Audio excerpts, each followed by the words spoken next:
Un día extremadamente noticioso tenemos con nosotros, ya lo habíamos anunciado, la ministra de las Express, Anelia Uriarte. Muchas gracias por estar con nosotros. A ustedes, Mónica, muchas gracias. Feliz de estar acá. A ver, lo primero, la reforma de pensiones. ¿Cuándo se enteró la oposición? ¿Se está enterando ahora en la cadena de televisión o no? ¿Y está algo prenegociado o no? Mire, el proceso de construcción de la reforma previsional, bien digo, comenzó hace ya un par de meses y la ministra Jara, el ministro Marcel, el subsecretario Larraín han tenido diversas conversaciones con todos los sectores, así que no hay nadie que se pueda ver sorprendido hoy día. ¿No? El detalle, yo creo que efectivamente podría decir que en el detalle puede que desconozcan algunos puntos, pero la estructura de la reforma, la nueva institucionalidad que acompaña esta reforma, el monto de la cotización de empleadores está sobre la mesa hace rato. Ya, aquí hay un 10% que sigue estando como ahora, más todos los fondos pasados básicamente siguen en cuentas como las conocemos hasta ahora. Exactamente. Eso. Después viene este 6% adicional, que hay un 4,2% que va a una cuenta personal, pero no heredable, sin propiedad, y hay otro 1,8% que va a solidaridad intergeneracional. Y la pregunta es, ¿por qué la oposición debiera darle los votos a esta reforma si lo que ellos pedían es que este 6% fuera entero a capitalización individual, heredable y con propiedad? Yo creo que los votos deberían darlo por el siguiente motivo.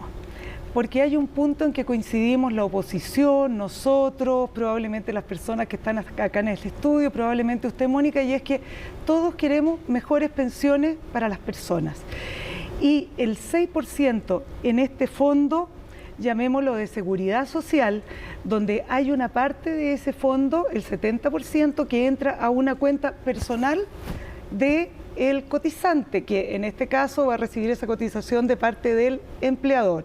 Pero entonces, no es heredable y no tiene propiedad ese 4,2% adicional. A diferencia de la cuenta de capitalización individual, tal cual la conocen hoy día, eso no se modifica y está igual. Pero en esta, ¿qué es lo que va a ocurrir? Y los cálculos actuariales se pueden demostrar y tenemos un sinfín de gráficas para poderlo demostrar.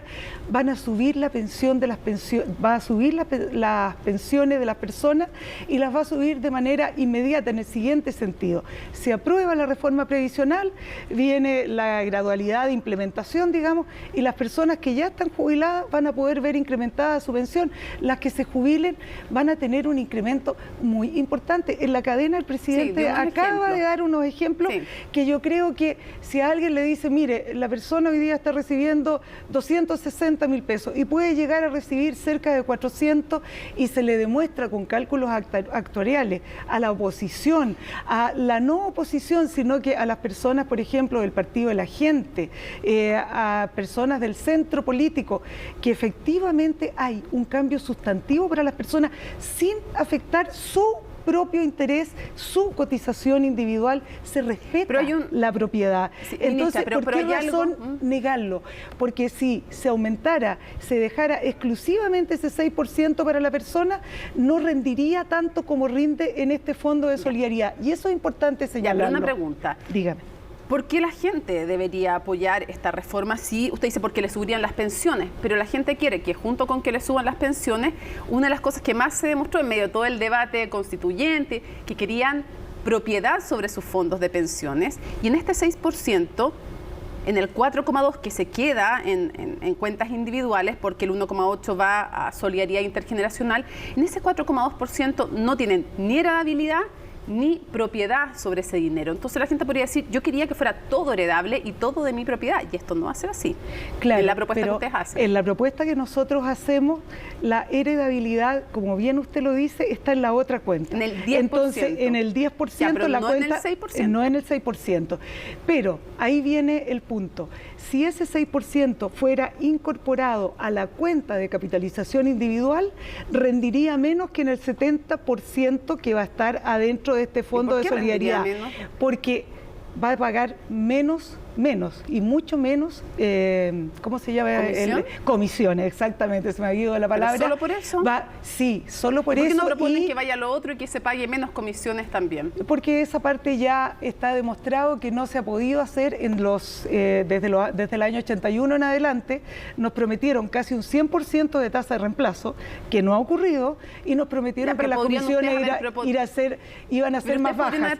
Pero está comprobado que con la composición etaria que tenemos, fíjese usted que se crean, alcancé a oír que usted lo dijo, se crean fondos que son fondos de acuerdo a las edades de los cotizantes. Ese es otro punto. Entonces, vamos a eso. Ustedes dicen, se aumenta la posibilidad de elegir. La gente, este 10% que tienen ya y que se queda con todos los fondos para atrás, pueden elegir si lo administra un ente público o privado, los IPP o los IPPA, ¿ok? Puede elegir la gente, eso es verdad, va a tener esa posibilidad de elegir, pero no van a haber multifondos, o sea, la gente no va a poder elegir si se arriesga más o se arriesga menos. ¿Por qué? Por una razón extraordinariamente sencilla que lo recomiendan todos los asesores previsionales a quienes tienen la oportunidad de acceder a un asesor previsional que sea una persona competente y de buena fe. Mientras más cerca estamos de la edad de jubilar, lo que se aconseja, y esto en muchos países y en el nuestro no es la diferencia, que las inversiones se hagan en fondos que sean menos riesgosos. Porque si usted pierde, estando más cerca de la edad de jubilación, hay una mala inversión, hay una mala rentabilidad, no tiene tiempo para recuperarse. En cambio, aquel que es más joven va a estar en un fondo que corresponda a un rango etario, por ejemplo, 25 a 35, hay tiempo para reponerse. ¿Pero por qué no dejan tomar esa decisión a las personas? Porque las personas, todos debemos entender que las personas aspiran a tener mejores pensiones y aspiran a tener mejores pensiones aquellos que no saben tanto de la bolsa como aquellos que sí saben de la bolsa, los que están informados y a los que no están informados. Entonces, no se está negando la posibilidad de elegir en lo fundamental. ¿Quiere usted un fondo, un gestor privado? Quédese con el gestor privado. ¿Quiere un gestor público? Va a tener un gestor público. Pero no se arriesgue. ¿Y por qué no se pone, por ejemplo, porque no se está produciendo? ¿Y por qué no se dice, por ejemplo, a partir de cierta edad no se pueden cambiar más, pero el resto de la vida cámbiese como quiera, usted decida lo que hace con su plata en los multifondos? Porque eso va a estar ocurriendo de acuerdo a las mayores posibilidades de inversión y en la competencia natural que existe entre las diversas, hoy día AFP, en el futuro ya no van a existir las AFP, sino que van a existir estos gestores de inversiones privadas. Y estos gestores, al igual que lo que ocurre hoy día, van a ir reportando cuál es la rentabilidad que van teniendo. ¿Ministra, va a haber una rentabilidad garantizada? No, lo que hay no es imposible garantizar una rentabilidad, pero lo que sí es posible es garantizarle a todas las personas que su tasa de reemplazo, es decir, lo que ganaban en el último sueldo y aquello que van a recibir como pensión, va a estar cerca, no ¿Qué como ahora que comprométase, si se aprueba la reforma del gobierno, ¿qué tasa de reemplazo le garantiza a las chilenas y a los chilenos? Fíjese que, ¿por qué no voy a dar yo esa respuesta? Porque cuando se creó el sistema antiguo, hubo un señor de apellido Piñera que dijo, este va a ser el porcentaje. La gente no tiene por qué creer en lo que le dicen. Ya, pero la gente lo que sí tiene que creer, lo que sí tiene que creer la gente es que, de acuerdo a esta reforma que se está planteando, con los cálculos actuariales, esto no es una cuestión que estemos inventando y los puede revisar cualquiera, lo que se garantiza es que teniendo ya la pensión garantizada universal, más lo que el 6% en este 70% que corresponde a mi cuenta individual, que no se fue a otros terceros, a mí, más los bonos para la mujer, porque acá hay un enfoque de género muy fuerte que pretende combatir fuertemente la discriminación que sufrimos las mujeres por los hijos nacidos, las personas que tienen que encargarse del cuidado. Tenemos que avanzar en el tema. Pero ahí ¿Va a haber una tasa de reemplazo garantizada, me dice usted? No, garantizada yo no le podría decir que va a ser. No, lo que quiero decir es que nos vamos a acercar al sueldo que tenía la persona en su vida activa con lo que va a recibir como pensión. No le puedo decir si va a ser va a estar cerca un 20%, o sea, una tasa de reemplazo que va a ser del 80%, en el sentido, yo no estoy en condiciones técnicas de dar esa respuesta, pero los cálculos actuariales permiten hacer esa definición. Así que muy probablemente la ministra Jara, el ministro Marcel puedan acercarse bastante más a lo que yo digo. Mire, en los cuadros, y lo dio el presidente, así que no lo... Sí, pero es que prefiero no equivocarme y lo tengo acá, así que le voy a mostrar. Busca eso, quiero hacer dos preguntas. Lo primero, sin reforma tributaria aprobada, ¿no hay pensión garantizada universal posible? No, nosotros tenemos ahora una pensión garantizada universal de 193.000 pesos. Y lo que nosotros queremos es elevarla a 250.000 pesos. Sin pensión, sin reforma tributaria, ¿no hay aumento de la PGU posible? Lamentablemente, sin pensión, sin reforma tributaria, no podríamos en este momento subir de 193.000 pesos a 250.000, como es nuestra intención. ¿Y qué le dice usted a la derecha hoy día, para pasar a otros temas? ¿Qué le dice respecto a la reforma tributaria a la derecha? Mire, lo que le ha venido diciendo el gobierno completo, el ministro Marcel y todos quienes han estado involucrados en esta discusión. Nosotros, como gobierno, la única intención que tenemos es poder, con equilibrio fiscal, con responsabilidad fiscal, tener gastos permanentes financiados con ingresos permanentes. Eso significa que necesitamos más tributos. ¿Pero qué tipo de tributos? Que los que tienen más coticen más. Además, desde luego, con otras medidas como es el fortalecimiento que tendrá el Servicio de Impuestos Internos para efectos de fiscalizar. Pero nosotros tenemos una tasa muchísimo más baja que la OCDE. No es un capricho, no es una arbitrariedad. De lo que estamos hablando es de la mejor vida de los chilenos, depende y se relaciona directamente con que el Estado tenga la capacidad de generar recursos para hacerse cargo, por ejemplo, de una mejora de la pensión garantizada universal. Dijo el presidente que no entendería la población un nuevo fracaso, una reforma de pensiones. Entonces me imagino, ¿hay alguna línea roja para ustedes o están dispuestos a negociar con la oposición? Nosotros, desde que asumimos el gobierno, tenemos una claridad absoluta, y es que no tenemos mayoría ni en la Cámara ni en el Senado. Por lo tanto, todo lo que vayamos a hacer en el Congreso lo tenemos que conversar, tenemos que encontrarnos con la oposición, tenemos que ser capaces de demostrar que la construcción de nuestros proyectos técnicamente es impecable y que tenemos que ser capaces de superar las barreras ideológicas para poder seguir adelante. ¿Estarían dispuestos a que algo extra de ese 6% adicional fuera directo a las cuentas individuales tal como las conocemos hoy, o para ustedes que el 6% se destine a lo que ustedes están proponiendo es intransable? Tendríamos que, es difícil hacer una respuesta definitiva, salvo que, le voy a decir lo siguiente: si nosotros demostramos con los ejemplos que dio el presidente de la República que el aumento es sustantivo de las pensiones, cualquier pedacito que se le quite a ese 6% significa que va a ser menor el monto de la pensión que nosotros queremos que llegue a las personas. ¿Usted está optimista que le van a decir que sí? Yo creo que cuando se muestra la evidencia tenemos que conversar sobre ella. Si esto es, fíjese que el cálculo es matemática y ahí no hay dos interpretaciones. Vamos al tema de la presidencia de la Cámara de Diputadas y Diputados. ¿Usted también cree que hubo un veto al PC? Yo, de aquello que soy testigo, es que existió un desencuentro en un punto político extraordinariamente relevante para los actores entre la democracia cristiana y el Partido Comunista. Yo creo que no me corresponde a mí calificar cómo se llama esa situación, pero lo que le puedo decir en el ponerle nombre, yo creo que no es el punto en que debemos detenernos. Pero es que no es solo de la ADC con el PC, esto incluye a más actores y hubo en general una oposición a que el PC, también desde la derecha, también desde el Partido de la Gente, y lo sigue habiendo. Entonces por eso le pregunto si hubo un veto al PC o no. Es que yo quiero decirle sinceramente, pienso que muy lamentablemente aún existe en nuestro país un gran anticomunismo. Eso es un hecho, creo yo, que vivimos lamentablemente en forma muy, muy recurrente, lo vemos. Pero en este hecho concreto del desencuentro entre la democracia cristiana y el PC, del cual nos hicimos parte toda la coalición de gobierno, tanto Apruebo Dignidad como Socialismo Democrático, ha sido un lamentable desencuentro que ha tenido una salida respecto de la cual solo cabe valorar la actitud del Partido Comunista. ¿Usted le pidió al PC o le sugirió, los aconsejó? No, Mónica. ¿Que bajaran el nombre? No, Mónica, no me habría atrevido a hacer una petición de tan gran envergadura.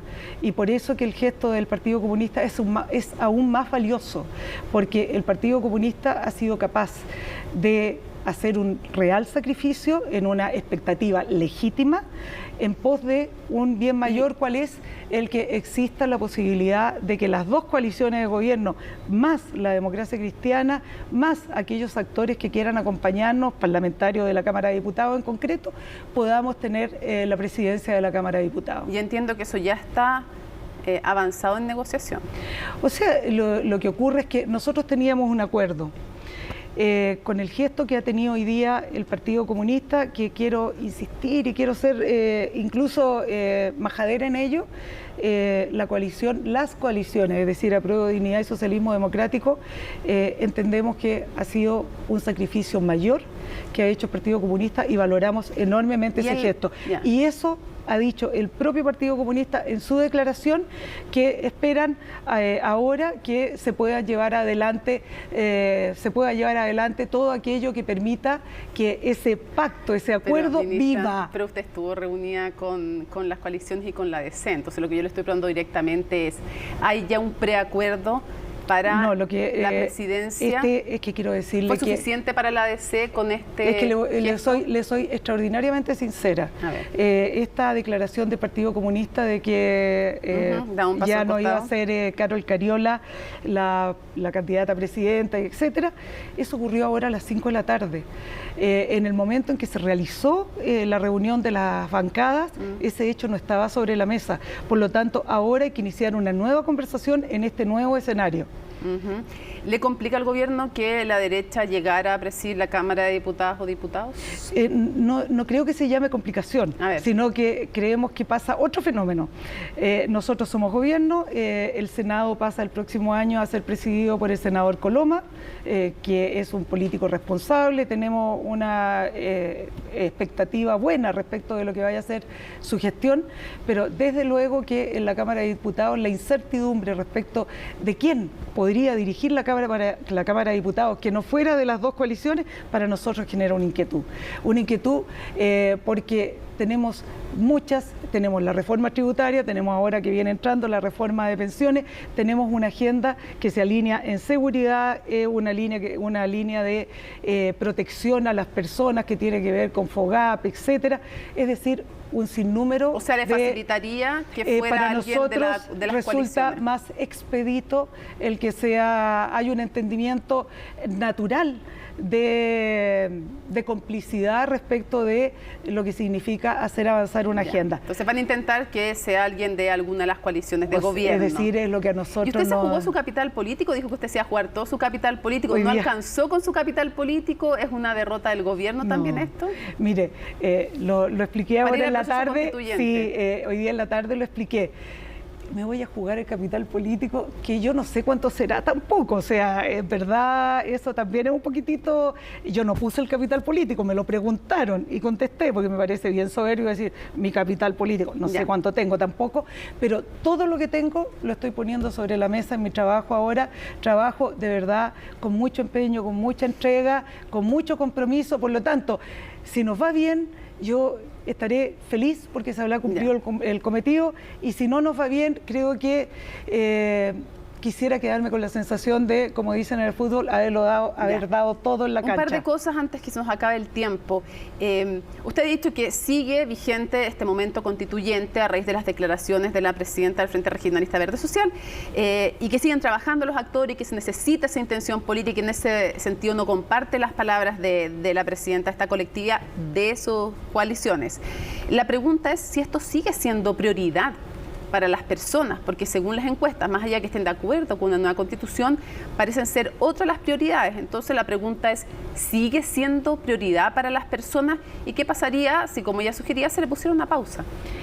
Mire, lo dije, lo reitero, no puedo compartir una opinión respecto de una postergación o una dilación respecto de todo este encuentro, toda esta situación de encuentro de fuerzas políticas para habilitar un proceso constituyente, porque nos asiste la convicción que tal como nosotros en el programa comprometimos estas transformaciones que estamos empujando, la tributaria, la de pensiones, etcétera, creemos que un marco de entendimiento social distinto es muy necesario.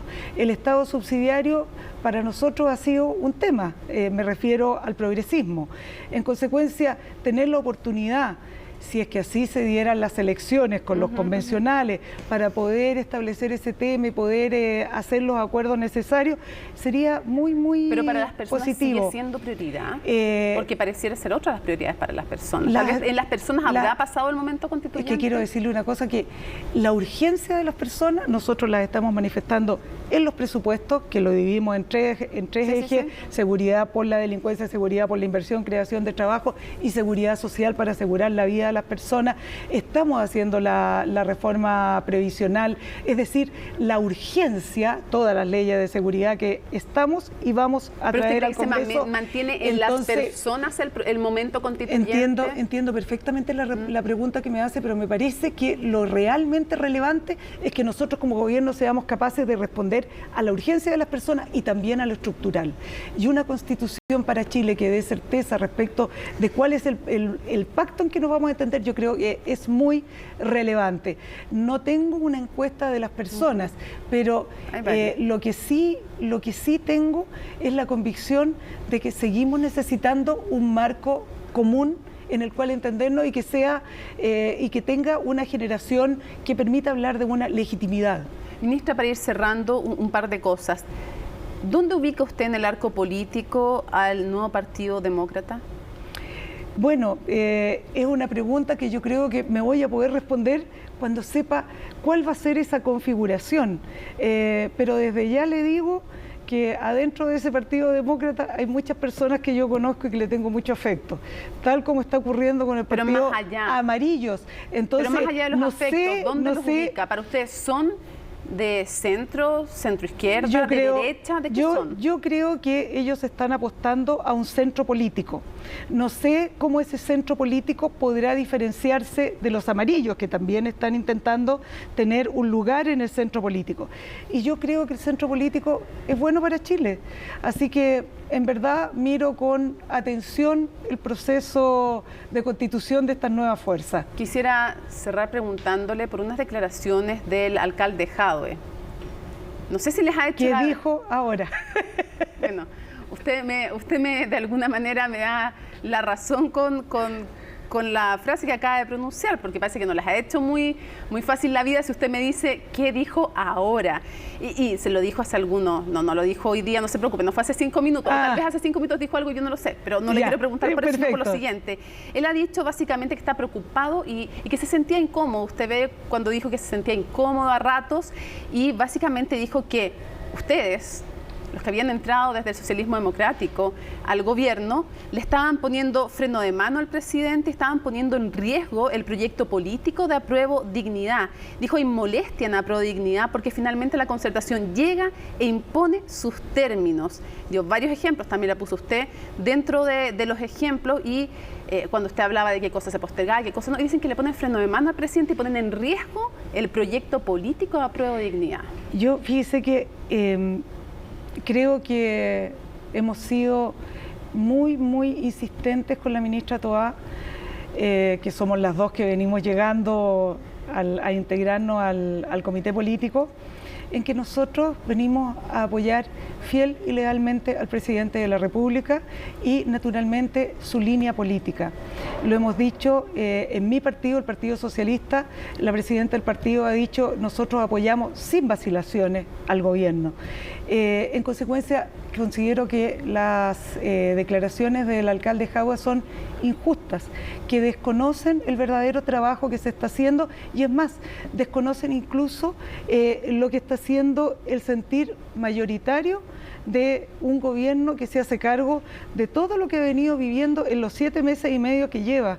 Yo creo que el presidente ha hablado en la SOFOFA, habló el 1 de junio, después habló ahora el 18 de octubre, y si uno hace una línea de ese discurso, lo que uno tiene es un presidente que es un líder a nivel mundial, que lo están mirando a nivel mundial y que pretende hacer verdaderamente un gobierno progresista para Chile, y eso significa ni más ni menos que las personas vivan mejor. Entonces, y ¿la atribuye como Álvaro Elizalde a que no se repone aún de la derrota? Difícil juzgar lo que pasa en la mente de las personas, pero yo creo que no está calibrando bien el momento político y debo discrepar con él derechamente. ¿Cómo si no está calibrando el momento político?